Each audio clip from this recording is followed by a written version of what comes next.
إنا لله وإنا إليه راجعون. الوسط الفني كله حزين ويودع الفنانة الجميلة اللي الكل اتعلق بيها، الفنانة المحبوبة اللي اتقال عنها بتنور في الضلمة، الفنانة اللي رحلت بطريقة مأساوية جدا. لحظاتها الأخيرة تم تصويرها للأسف.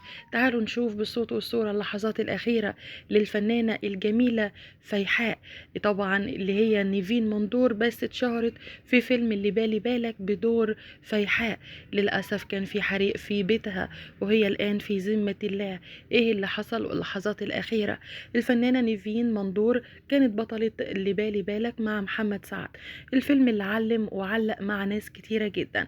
حصل عندها حريق كبير جدا في البيت، وده اللي أعلنه الفنان شريف إدريس وكتب: لا إله إلا الله، الصديقة الجميلة الطيبة نيفين مندور في ذمة الله، الله يرحمك ويحسن إليكي. نيفين من مواليد 16 يونيو 1980. من صغرها وهي عندها موهبة كبيرة جدا وشاطرة جدا في التمثيل، وهي فعلا بتحب التمثيل، وكانت بتطلع في مسرح المدرسة والجامعة.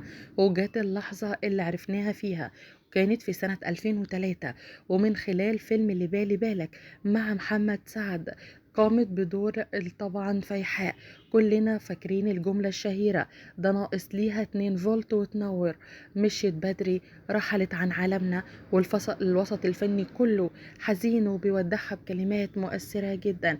الجميلة رحلت، طبعا لحظات كانت صعبة، وناس كتيرة قالت ان كانت هي موجودة هي وزوجها وكمان الخادمة الخاصة بيها في منزلهم. الخادمة نجت هي وزوج الفنانة فيحاء أو نيفين مندور، وهي طبعا بسبب الاختناق رحلت بسبب الدخان اللي كان كثيف جدا.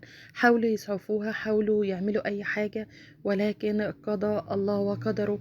رحلت الجميلة نيفين مندور. أرجوكم كلكم تدعوا لها بالرحمة. إنا لله وإنا